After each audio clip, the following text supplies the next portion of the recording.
Let us, ladies, gentlemen. So the note cards you had. Let's look at the first question. What was the first question I had you answer? 4 characteristics of Macbeth. 4 characters. No. 4 character traits. All right. Maybe. Talk to your parents about that. What are they? List them out. Loyal. Brave. Brave. Worthy. Worthy. Humble. Humble. Beautiful. Leader. He's a leader. Kind. Okay. What else? Yeah, respected. Very much so.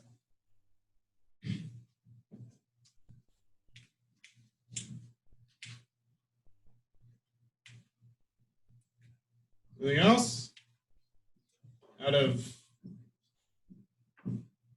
11 of you, we got 8 unique character traits.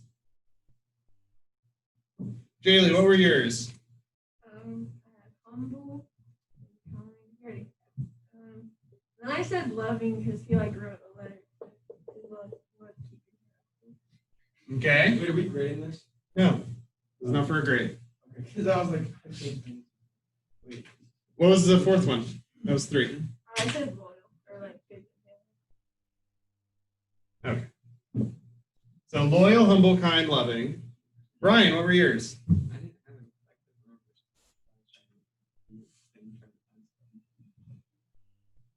Okay. Carter, what were yours? Powerful. Okay, so powerful. What were the others? Loyal. Brave. Leader. Okay. Christina? Yeah, I can say that. What were your others that you had? Yeah. I felt like he was respected, accomplished, and then he was favored and also Okay.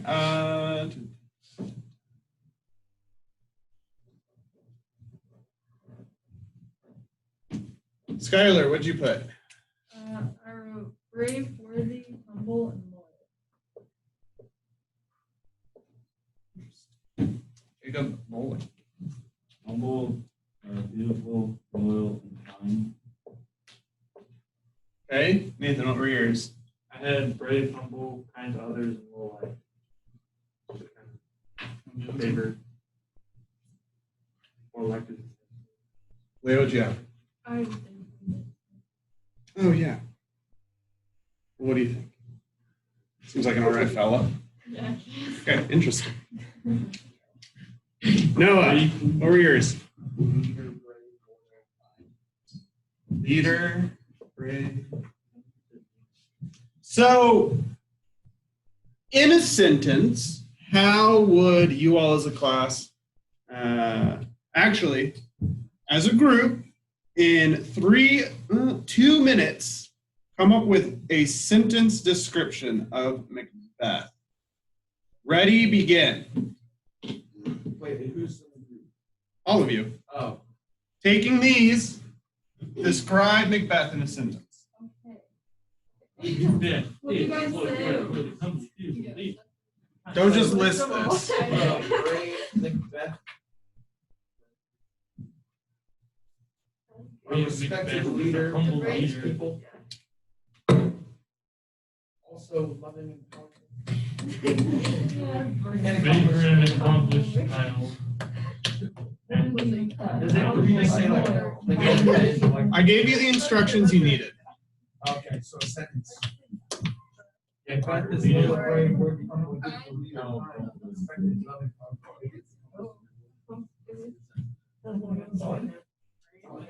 Brave Macbeth is a humble and loyal leader, respected and favored by all. Okay, what is it? Nathan, what'd you just say? Oh. I only did like half. Yeah, but you said it. I said You don't just list all of these. I wasn't just listing them. No, that was good. Oh, I said Brave Macbeth is humble, what did I say? Humble and loyal leader, favored and respected by all. Okay. Brave Macbeth is a humble leader, favored and respected by all. Okay. And loyal. So where do we get this idea? Well, let's look in Act 1, Scene 2. We meet Duncan. Duncan is the King of Scotland, and Malcolm is his son. Okay?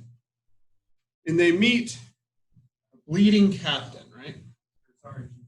Or sergeant. Mine is captain. Doubtful it stood. So asking about the fight with Macbeth, right? Or Macbeth, or how goes the broil? Say to the king, the knowledge of the broil is thou didst leave it. Doubtful it stood as two spent swimmers that do cling together and choke their art.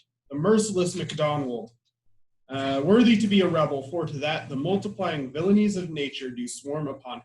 From the western isles of kerns and gallows glasses is supplied.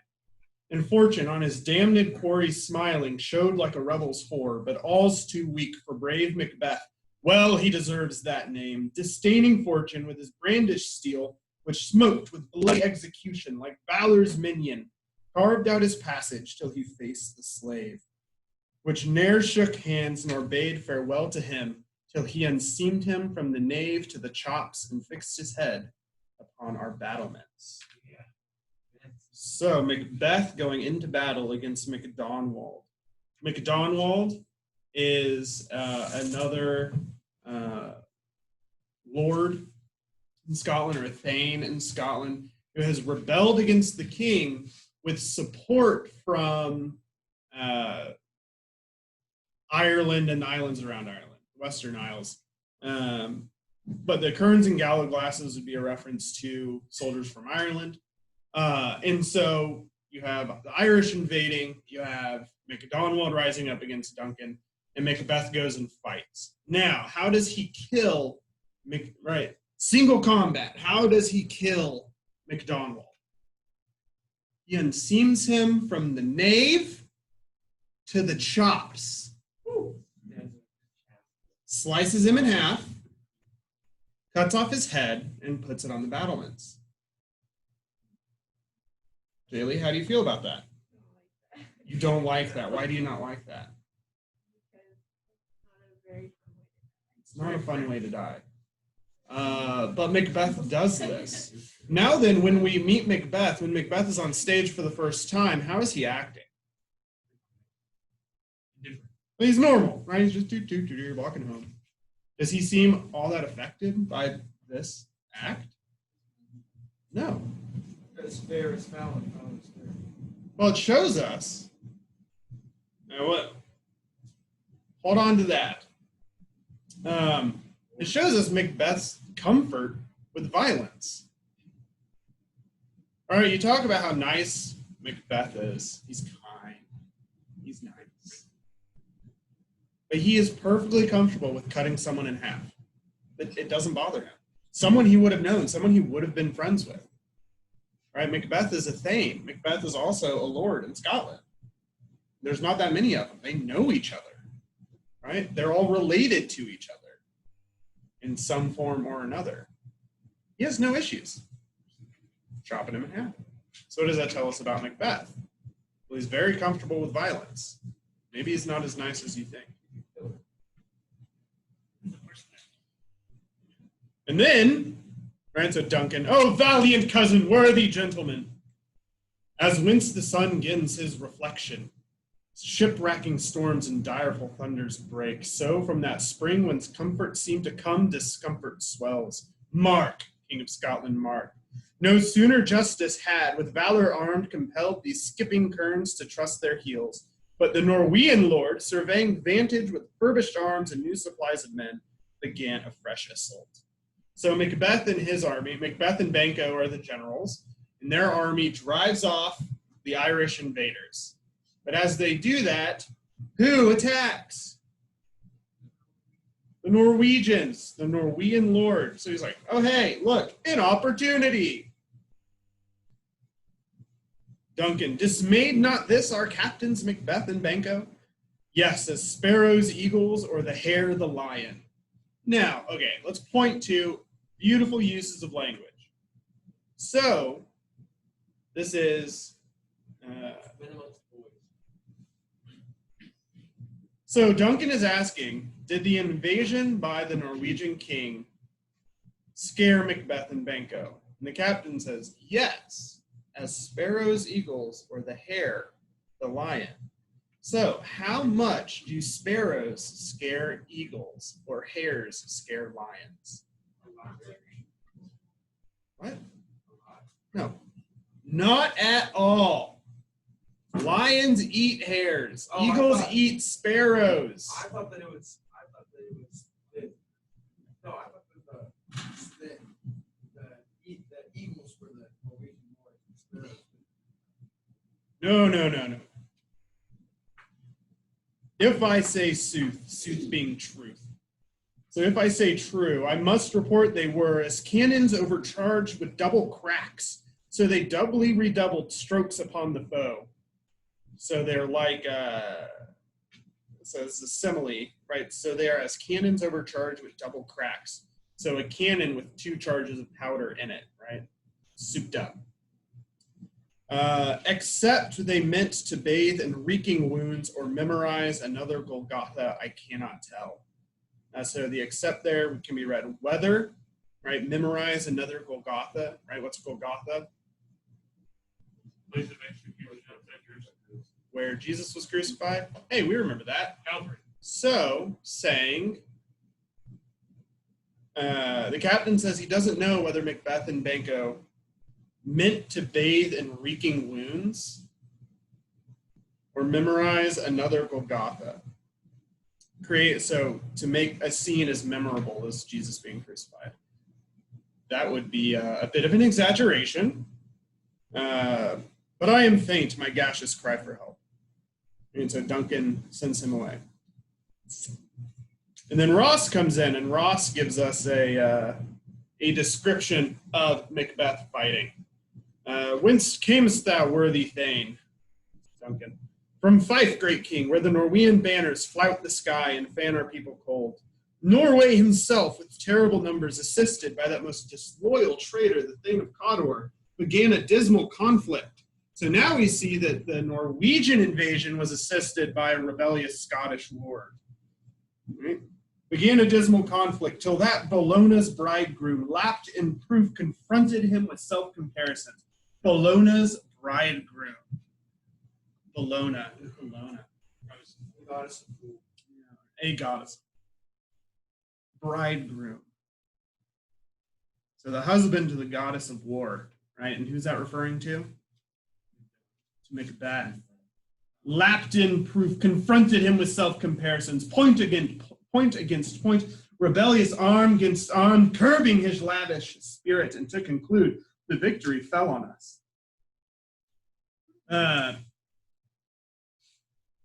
And so they capture the king of Norway, they hold him for ransom. And Duncan says to Ross, go find Macbeth and tell him what? He will now be the Thane of Cawdor. Now Macbeth is already the Thane of Glamis. It's Glamis or Glams, depending on the meter. Both are acceptable pronunciations. And now he's going to be the Thane of Cawdor. Interesting.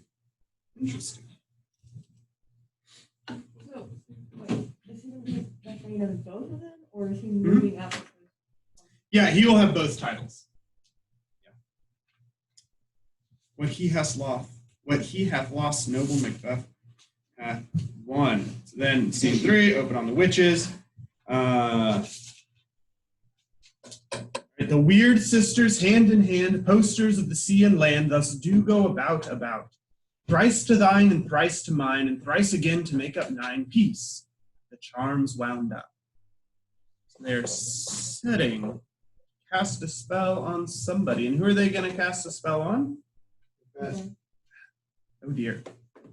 So then Macbeth enters. What's the first thing that he says? So foul and fair. Hey, that sounds familiar. Where have we heard that before? Witches in the first scene. But this is also, if a day is both foul and fair, that is I think not be both A and not A at the same time, place, and manner. Contradiction. Then we have a question. Is it a contradiction? Or is it a paradox? It's a good question. What is the difference? So a contradiction is A being both, something being both A and not A in the same time, place, and manner. Right? It can't be both. But a paradox. What's a paradox? A very small yacht club.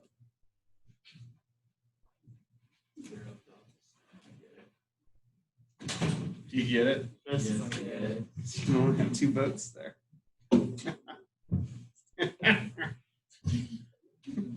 Tell that joke every year and it cracks me up. Don't tell the other class either. They need to go in cold. Pair of docks. Like docks where you dock a boat. Oh, Yeah. Now, what's a paradigm? 20 cents. It's funny that you think it's so funny. But All right, so what's a paradox? Nathan. isn't it like a logical loop? Like the thing, like if you tell someone I'm a liar, that's a paradox because it's like I'm a liar, but how can you believe me that I'm a liar if I'm a liar? But then you would have to believe that thing. Like a logical loop. Yeah. Big type of paradox. General paradox. Paradox, a seemingly contradictory situation that still exists. A seemingly contradictory thing that still exists. So it seems like the day cannot be both foul and fair, but it is. So then our job is to sort out that paradox. Well, how is it both foul and fair? Well, they've just won 2 battles and beaten back 2 invaders, defeated 2 rebels, right?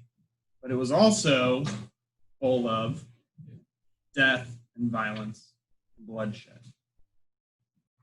Benko, how far is it called to Forez? He's essentially asking, are we there yet? And what are these? So withered and so wild in their attire that look not like the inhabitants of the earth and yet are on it? Live you or are you aught? That man may question. You seem to understand me. By each at once her choppy finger laying upon her skinny lips, you should be women, yet your beards forbid me to interpret that you are so. He sees the witches, and he's like, you look like you're women, but your beards make you look like dudes. Now, this is a pretty brave thing to say to just, these crazy looking people that just show up in the middle of nowhere. But so what? I mean, we learn about Benko. He's a pretty fun guy. Seems like a fun guy. It's funny. But also, I mean, he's also maybe brave to the point of irresponsibility. But there's this idea, right, that kind of typical description of witches, right, is they're old ladies. They're, wrinkled, beaten up, but then they have beards, right? As women age, the hormones in their body will produce facial hair, right? You see really old women, they'll have facial hair. So the idea is that these are really old. And the fact that, right, fair is foul and foul is fair, they've flipped the order of things, women looking like men, right, it's flipping the order of things, or having characteristics of both. So then Macbeth, speak if you can. What are you? All hail Macbeth. Hail to thee, Thane of Glamis. All hail Macbeth. Hail to thee, Thane of Cawdor. All hail Macbeth, that shalt be king hereafter. So, we can call this a prophecy, right? The witches have told Macbeth 3 pieces of information. What are these pieces of information? They call him the Thane of Glamis, which he already is. And then they say, they call him the Thane of Cawdor. And then other Jacob. They call him King hereafter. Now, from Macbeth's perspective, only one of these is true, right? His title that he inherited from his father, right? And this is what he says. First Banco. Banco, good sir, why do you start and seem to fear things that do sound so fair? In the name of truth, are ye fantastical, or that indeed which outwardly ye show?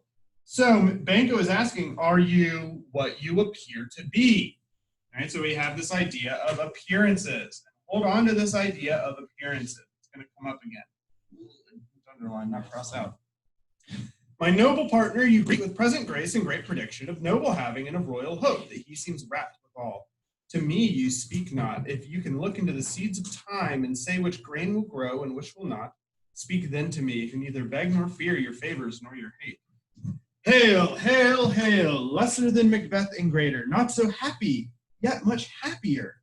Thou shalt get kings, though thou be none, so all hail Macbeth and Banco. Banco and Macbeth, all hail. Macbeth asks them about what they're saying, and then they vanish. So they say, Banco, you will not be king, but your children will. Your descendants will. Well, yeah, kind of lame, but great, awesome. At least I know my descendants will, be cool. And then who shows up? Ross and Angus. And what do they tell Macbeth? No, what did Ross and Angus tell Macbeth?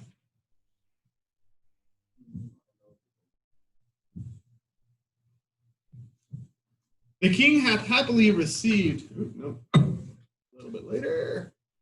Ross, and for an earnest of a greater honor, he bade me from him call thee Thane of Cawdor, in which addition, hail most worthy Thane, for it is thine. So, Noah, what is he telling Macbeth? Right, because what has Duncan done? Duncan's the king. Noah, what has Duncan done? Yes, he's the king of Scotland, but to Macbeth, what has he done?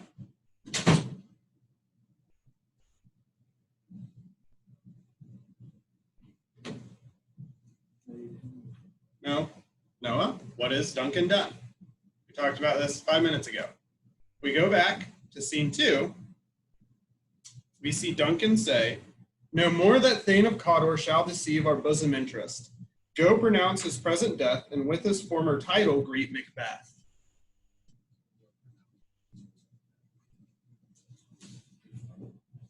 I can't hear you. And with his former title greet Macbeth.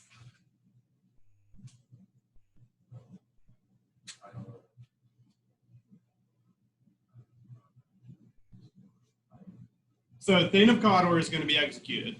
So Duncan has stripped him of his title, and he's giving that title to Macbeth, right?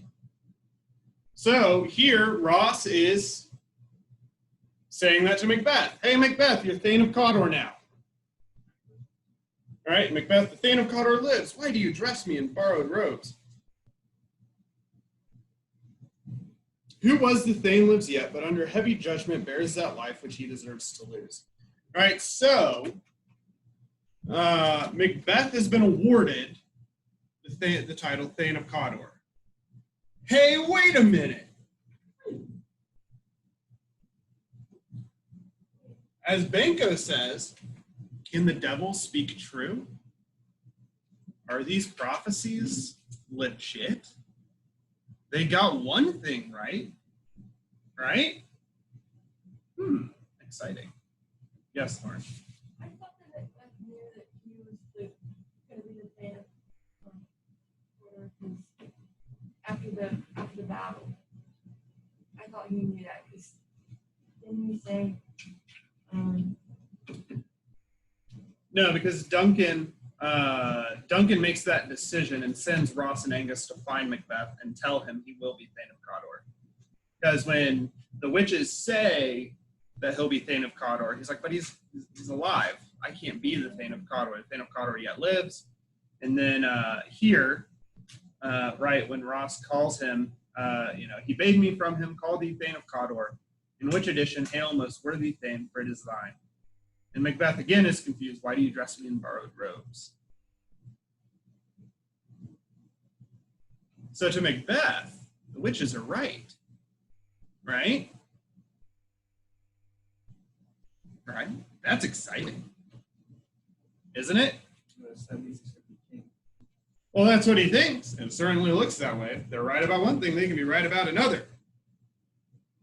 So, Act 1, Scene 3. So you'll see these, this scene especially, Macbeth goes back and forth between speaking to Ross and Angus and Banco, and it's as a side. Right? The aside is Macbeth turning to the audience and telling the audience what he is thinking. Right? This is a way for the audience to get inside of his head. Right? So Ross and Angus and Banco can't hear him. But Macbeth. Two truths are told as happy prologues to the swelling act of the imperial theme. And to Ross and Angus, I thank you, gentlemen. This supernatural soliciting cannot be ill, cannot be good. If ill, why hath it given me earnest of success, commencing in a truth? I am Thane of Cawdor. If good, why do I yield to that suggestion whose horrid image doth unfix my hair and make my seated heart knock at my ribs against the use of nature? What is this suggestion whose horrid image doth unfix his hair and make his seated heart knock at his ribs? Warren? It's from the witches. It's a result of that. And Duncan's king, so for Macbeth to be king, what has to happen? No, not necessarily. Duncan has to die, right? That's what I said. That is usually a indicator of killing. Yeah, someone has to kill him for him to die. Or he just has to- Really? Well, He's a Highlander? if he's a king, he's not. Do you understand that reference? No? Yeah, I Okay. do. No, he just has to die. Period. Yeah. Well, why would they choose him? What? Why would they choose Macbeth if he dies? No, Duncan has to die for Macbeth to become king. Yeah, but So Duncan's death is the suggestion that unfixes his hair and makes his heart knock at his ribs. yeah, but at the same time, wouldn't he have to like kill a bunch of people who would be in line with the throne? Or is Macbeth We'll get there in a second because that does come up. That becomes important. That's what I said. Yes. Is Duncan and Macbeth friends? I mean, the very thought of Duncan dying causes But like, but What? No. No. Oh, I thought that's what it meant. no, unfixes his hair, makes his seated heart knock at his ribs against the use of nature. You said earlier that there were things and they knew each other. All the things knew each other. Duncan's not a thing. He's the king. Duncan's the king. But then the things know the king. Yeah, so They're the king and then the Thanes are the next level down. So Like they the were president friends. is the And they're all related. Present fears are less than horrible imaginings. My thoughts, whose murder yet is but fantastical, shake so my single state of man that function is smothered in surmise, and nothing is but what is not. So now Macbeth moves. All right, we think, just the death of Duncan. But now, my thought, whose murder yet is but fantastical. Now he is moved to murder. Because what is there is now. Now he's thinking, right? His thought moves to murder, right? Oh, I'm gonna have to kill people to get in here. Kill Duncan. Uh-oh. But then, right, he concludes, if chance will have me king, why chance may crown me without my stir. So he's like, I could murder Duncan and become king, but if I'm fated to be king, I'll be king no matter what I do. So I don't have to do that. Right? Oh, okay. That's a good place to end up. Yeah, you considered murder, but now you're not gonna murder. That's better than murder. Murder. And then we have Act 1, Scene 4.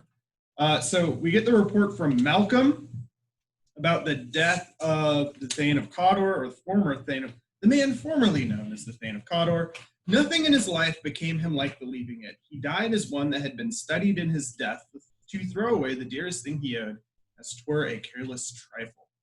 Then Duncan says, there's no art to find the mind's construction in the face. He was a gentleman on whom I built an absolute trust.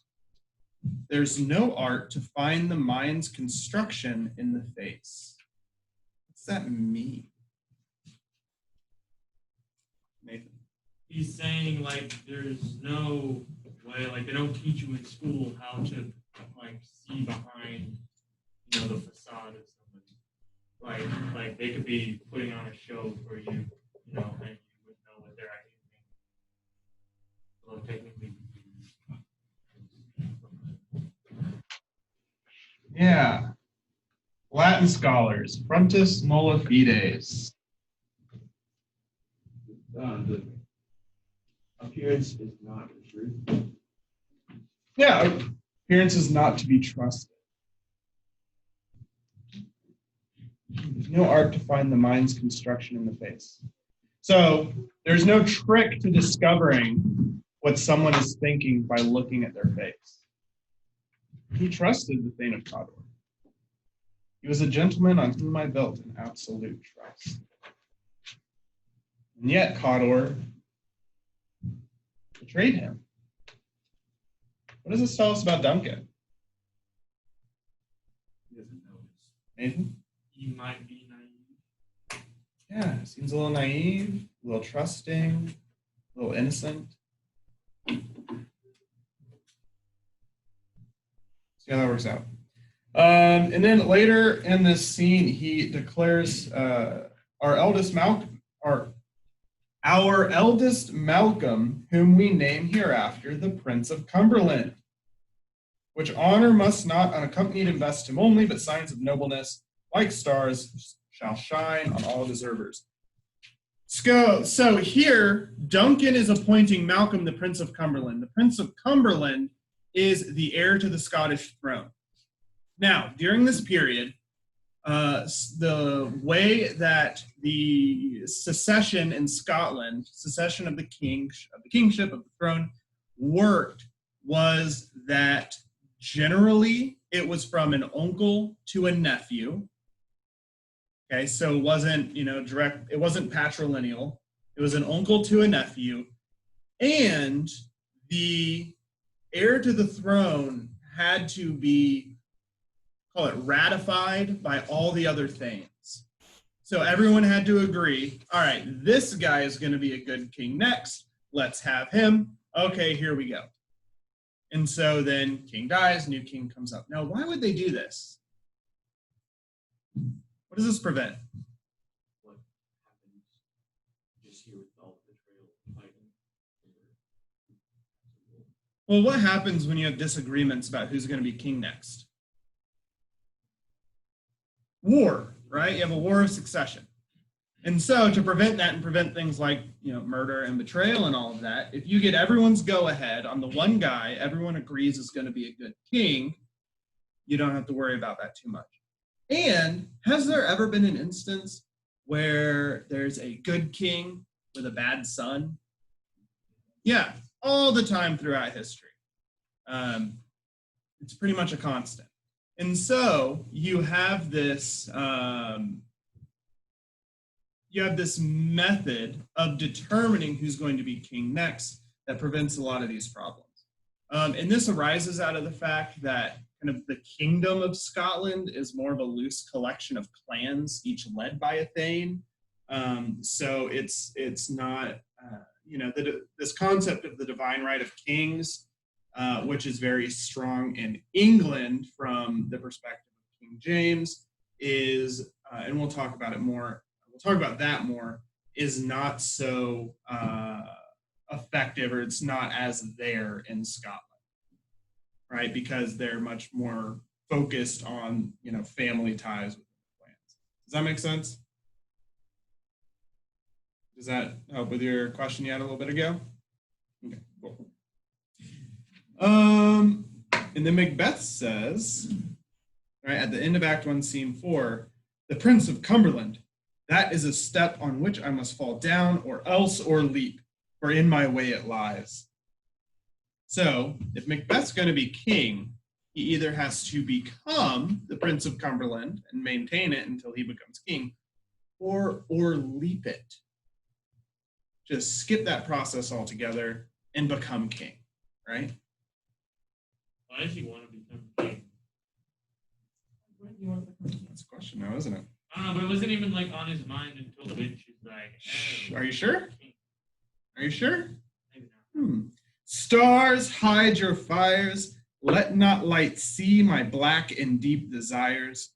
The eye wink at the hand, yet let that be which the eye fears when it is done to see. Stars, hide your fires. Stars, go away. Don't see what I'm about to do. Let not light see my black and deep desires. The eye wink at the hand. The eye, don't look at what the hand is about to do. So with the announcement, because if Macbeth was fated to be king, he would be appointed the Prince of Cumberland, which he could be, right? But he's not. So he went from, oh, if I'm fated to be king, I'm just going to be king, don't worry about it, to thoughts of murder, usurping the throne. So the eye must wink at the hand. He is blinding himself to his own actions. So he doesn't like what he's going to do. He's going to do it. All right, we will get into, so you need to hold on to these note cards till next class. We will finish Act 1 next class and talk about Act 2. Your homework is to read Act 2, okay? Now, we're going to have a reading quiz next class, okay? So read thoroughly, read carefully, maybe take some reading notes on a separate piece of paper. Please don't write in my books, so that you can be better prepared for your quiz, okay? And put everything away, and then we'll clean up. Yes, Laura. Is the research going to be just over Act 2, or is it going to be